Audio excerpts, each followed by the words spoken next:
yang diberkati Tuhan. Jumpa lagi dalam ibadah PKB dan Gerakan Pemuda. Kita akan membaca dan merenungkan firman Tuhan. Dan untuk itu mari kita berdoa, mohon bimbingan Roh Kudus dalam pembacaan dan pemberitaan firman Tuhan ini. Kita berdoa. Bapa di sorga, kami mohon hadirlah di tengah-tengah kami, kaum Bapa dan kaum Gerakan Pemuda. Kami akan membaca firman Tuhan dan kami mohon pertolongan-Mu. Bimbinglah kami agar kami dapat baca dengan baik, merenungkan dengan baik, dan untuk melaksanakannya dengan baik dalam hidup beriman kami sehari-hari. Amin. Kita membaca firman Tuhan hari ini dari kitab Yesaya pasal 61 ayat 1 sampai 11 yang menyatakan, Roh Tuhan Allah ada padaku, oleh karena Tuhan telah mengurapi aku. Ia telah mengutus aku untuk menyampaikan kabar baik kepada orang-orang sengsara dan merawat orang-orang yang remuk hati, untuk memberitakan pembebasan kepada orang-orang tawanan dan kepada orang-orang yang terkurung kelepasan dari penjara, untuk memberitakan tahun rahmat Tuhan dan hari pembalasan Allah kita, untuk menghibur semua orang berkabung, untuk mengaruniakan kepada mereka perhiasan kepala ganti abu, minyak untuk pesta ganti kain kabung, nyanyian puji-pujian ganti semangat yang pudar, supaya orang menyebutkan mereka pohon tarbantin kebenaran, tanaman Tuhan,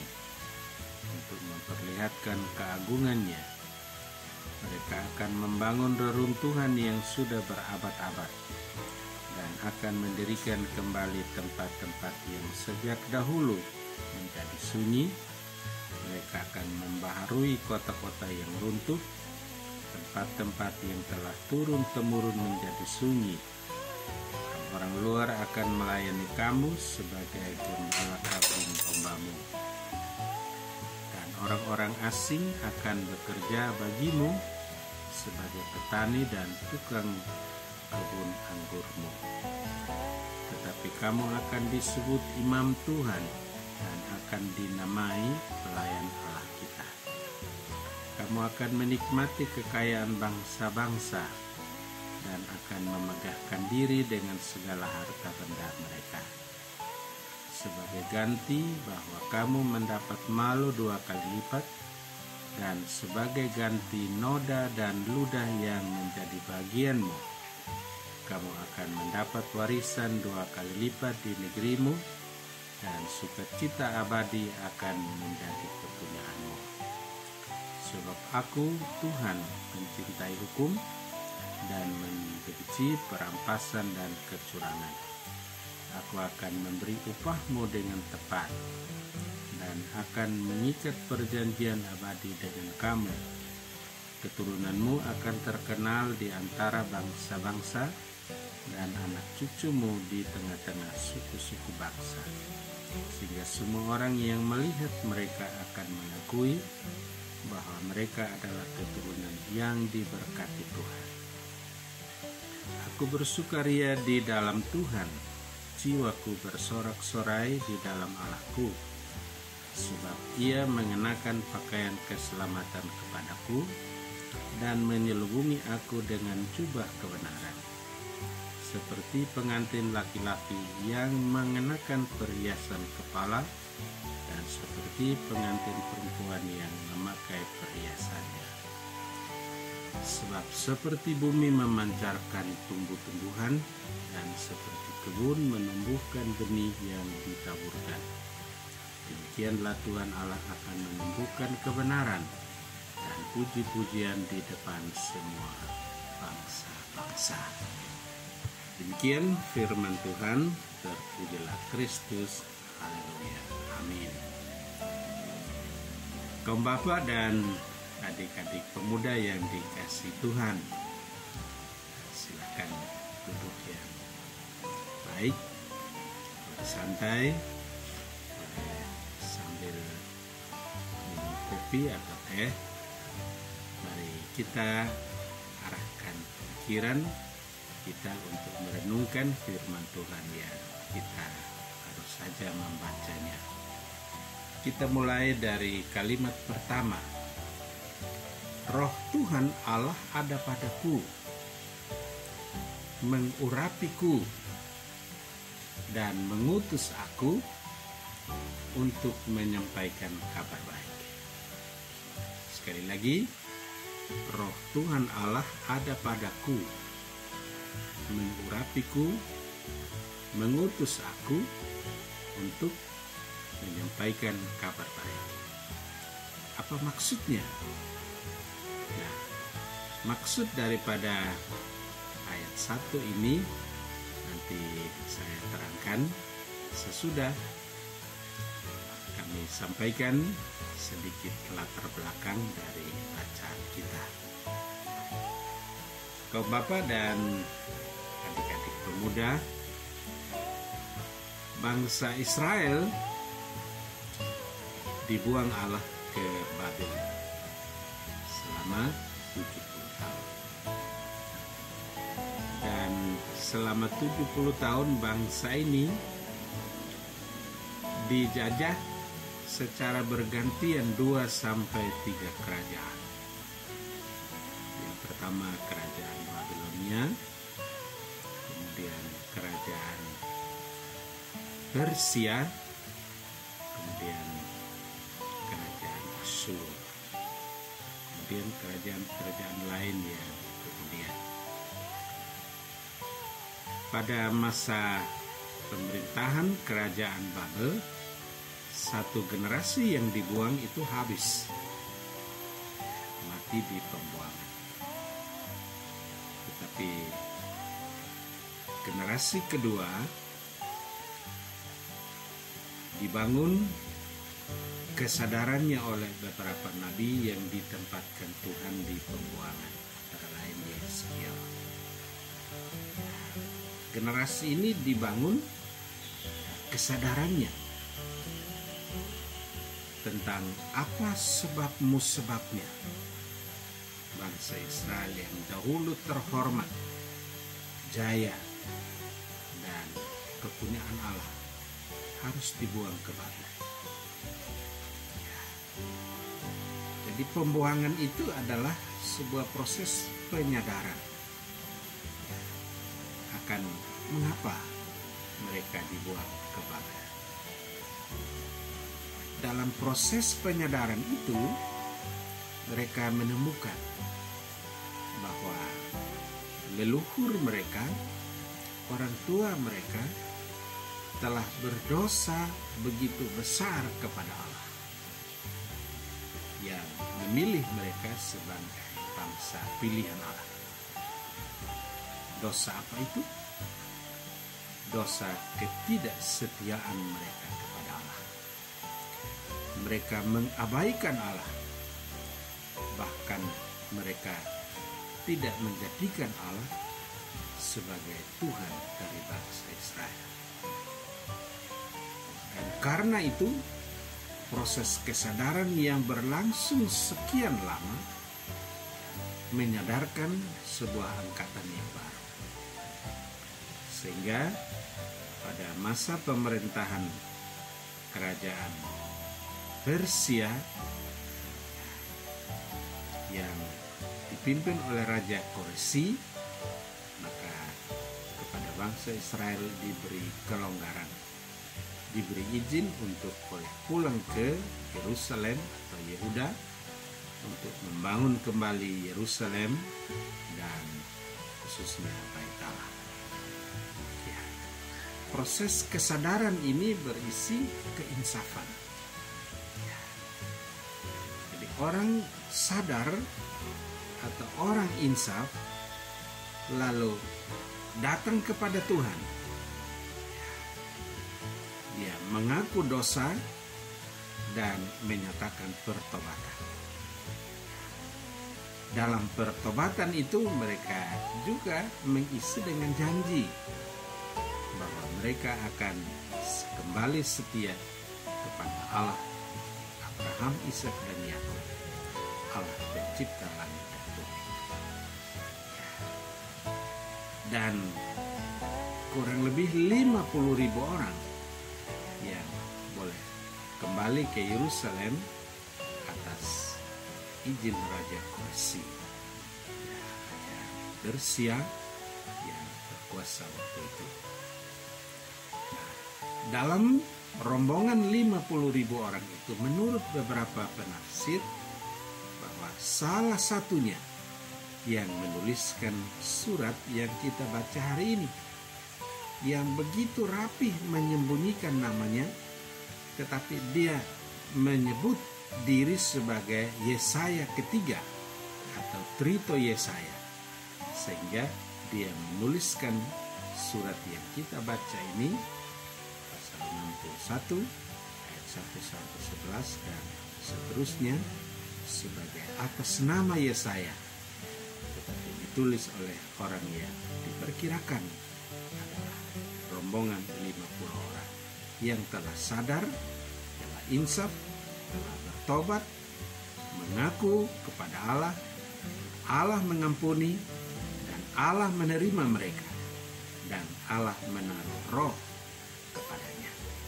Karena itu dia katakan seperti pada ayat yang pertama, roh Allah ada padaku. Roh itu mengurapi aku, dan roh itu mengutus aku untuk menyampaikan kabar baik. Ya, dalam pengurapan dan pengutusan itu, roh Allah yang ada di dalam diri penulis Yesaya ini, dia mengungkapkan bahwa pada saat roh Allah dikaruniakan ke dalam tubuh ini, cara kerja roh Allah itu sangat sistematis. Ya, perhatikan bahwa ketika kita sadar, kita insaf, dan kita mengaku dosa, kita bertobat dan berjanji setia pada Allah, Allah memasukkan rohnya kepada kita. Jadi ini syarat deh. Kalau mau roh Allah ada di dalam kita, kita harus bersih. Bersih itu adalah sebuah proses penyadaran, proses keinsafan, proses pertobatan, pengakuan, bertobat, dan Allah menerima, dan baru Allah memberi roh kepada kita. Tidak hanya roh masuk ke dalam hidup kita, tapi di dalam hidup kita Allah mengurapi hidup ini. Setelah hidup ini diurapi, baru Allah memberi tugas. Tugas apa? Tugas untuk menyampaikan kabar baik. Baik ya, dalam perjanjian baru disebut Injil. Ya. Kepada siapa? Kepada orang-orang yang sengsara, orang yang tertawan, orang yang remuk hatinya. Ya. Jadi kerja Roh Kudus yang sistematis itu pertama kita lihat adalah pertobatan dan pengampunan. Roh mulai bekerja. Pekerjaan roh yang kedua ialah membebaskan. Membebaskan kita dari segala kesengsaraan, dari segala penghukuman, dari segala kurungan, dari segala problema hidup. Ya. Dan setelah itu, sesudah bersih, pekerjaan yang ketiga ialah dia membangun kerohanian. Ya. Perhatikan ayatnya yang ketiga.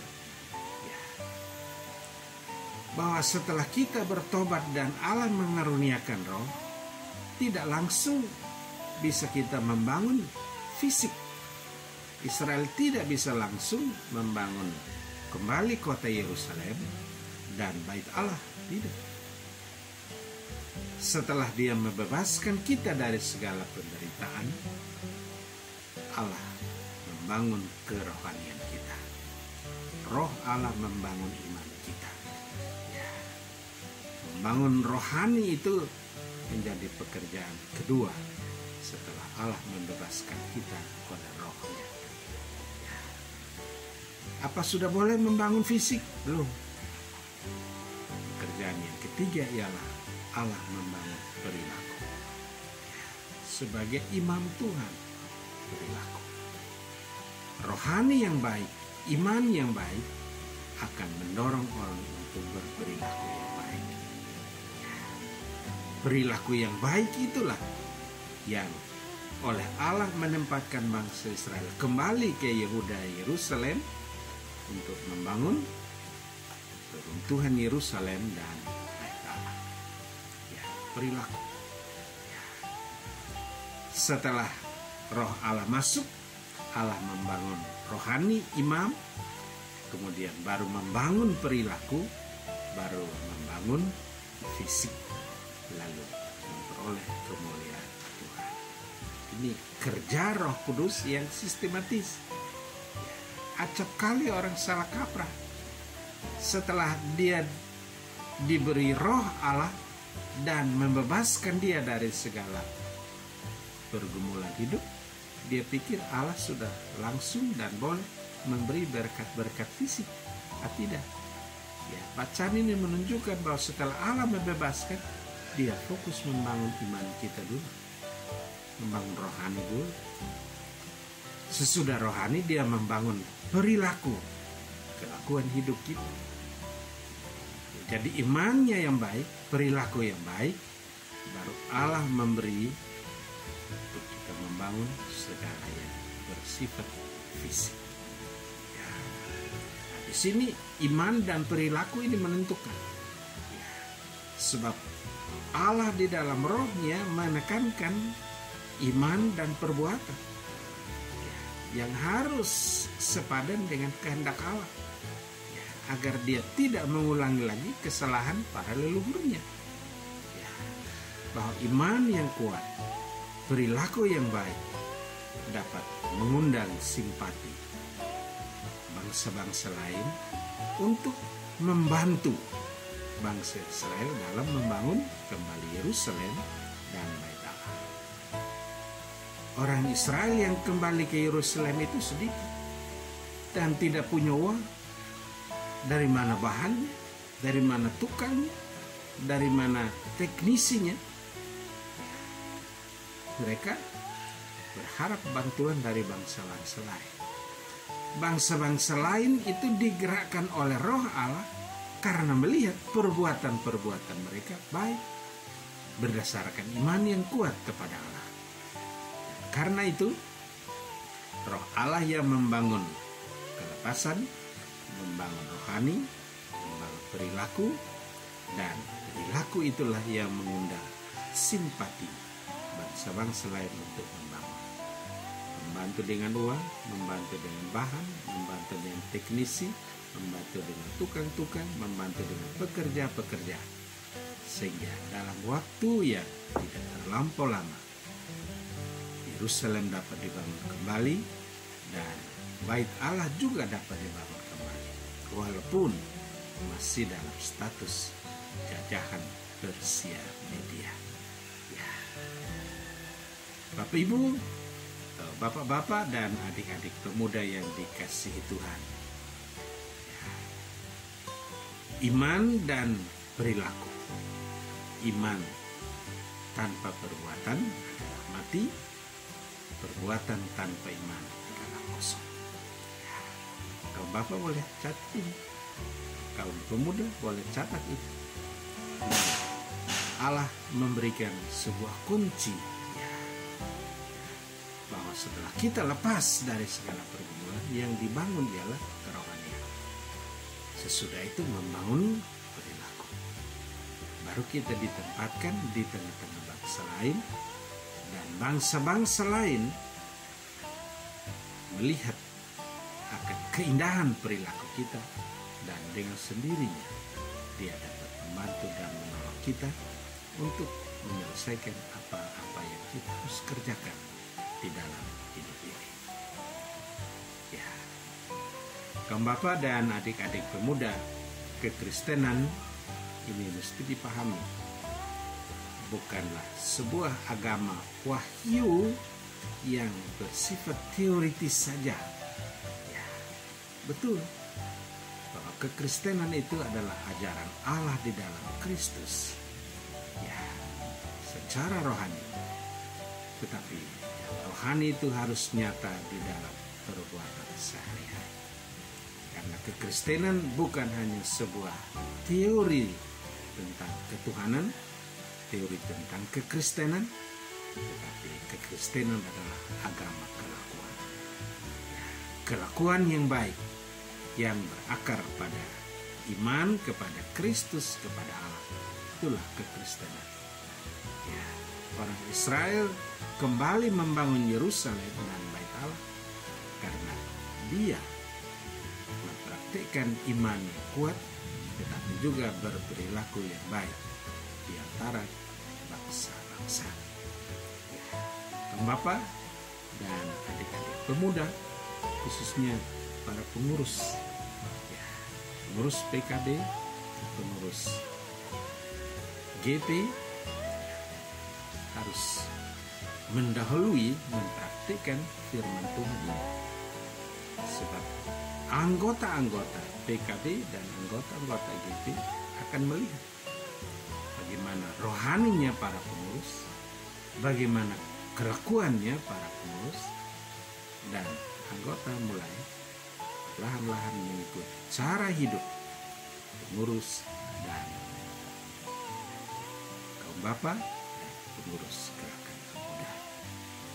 Jadi kalau firman Tuhan ini ditarik ke dalam kehidupan kita sehari-hari, masa pandemi ini sama dengan kita berada dalam pembuangan. Ya, COVID ini tidak memandang orang benar atau orang salah. Karena pandemi dia satu, orang benar atau orang salah dia terkena dampak pandemi.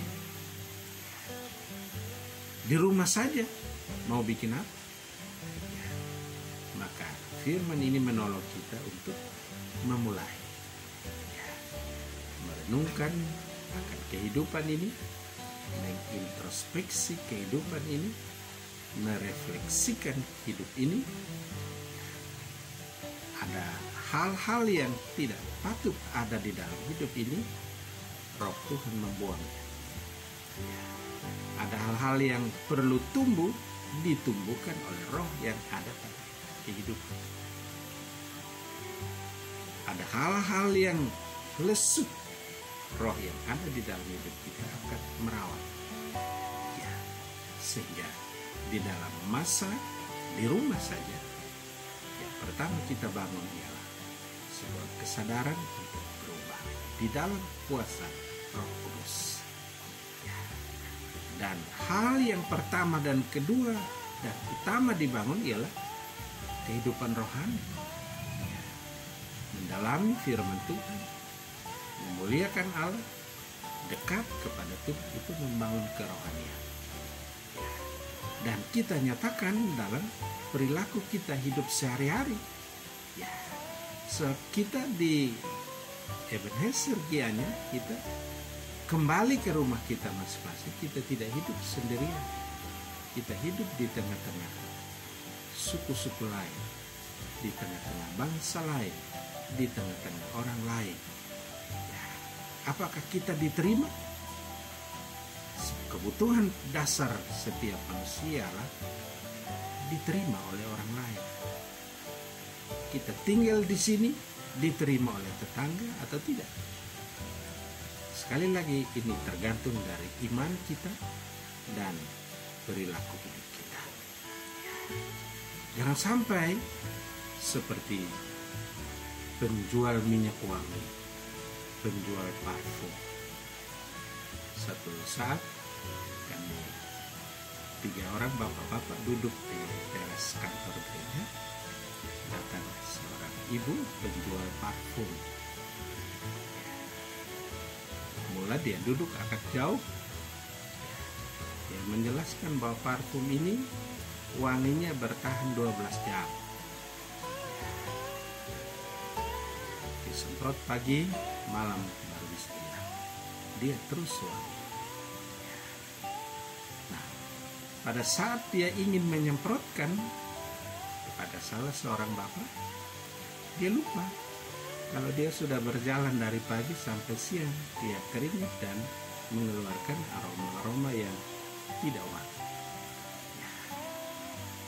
Dia bermaksud untuk menjual minyak wangi, mewangikan orang lain, tapi dia sendiri tidak wangi. Bagaimana kita bisa menginjili orang lain? Kita menyampaikan kabar baik kepada orang lain. Kita sendiri tidak hidup di dalam kabar baik. Bagaimana kita menyampaikan Injil kepada orang lain, tetapi kita sendiri tidak hidup di dalam Injil itu? Rasul Paulus bilang, hendaklah hidupmu berpadanan dengan Injil. Kalau saudara ingin menjual minyak wangi, berusahalah untuk saudara sendiri wangi. Janganlah seperti ibu itu. Akhirnya kami tidak membeli karena tidak terbukti bahwa walaupun dia sudah semprot di pagi hari, tapi jam 12 baunya sudah hilang. Reklamnya tidak cocok, iklannya tidak cocok dengan kenyataan. Kita beriman, tetapi kelakuan kita tidak sesuai dengan iman, kitalah orang-orang yang tidak laku dalam kehidupan ini. Masa pandemi ini menolong kita untuk memilih apa yang kita harus membangun lebih dahulu. Dekat kepada Tuhan, Allah menaruh roh, melepaskan kita dari berbagai pergumulan hidup. Kita bangun pertama ialah kerohanian, kelakuan, lalu membangun fisik. Dan membangun fisik ini tergantung dari kelakuan kita sehari-hari. Hari Minggu kita harus menjadi terang. Orang semua akan melihat, oh dia orang Kristen, pergi ke gereja. Tetapi dari Senin sampai Sabtu, kekristenan kita itu menjadi garam. Kekristenan itu tidak kelihatan, tetapi dia kelihatan di dalam kelakuan kita. Orang akan melihat dan membaca kelakuan kita sebagai surat-surat Kristus yang hidup sebagai karunia. Kaum Bapak dan pemuda, inilah intisari dari bacaan kita malam hari ini. Kiranya Bapak dan adik-adik pemuda dapat menangkapnya dan praktikannya di dalam hidup sehari-hari, di masa pandemi atau tidak dalam masa pandemi. Kita tetap hidup di dalam jalan Tuhan, agar roh Tuhan ada di dalam kita, mengurapi kita, mengutus kita untuk memberitakan kabar baik semua orang melalui iman dan perbuatan kita sehari-hari. Tuhan memberkati firman. Amin.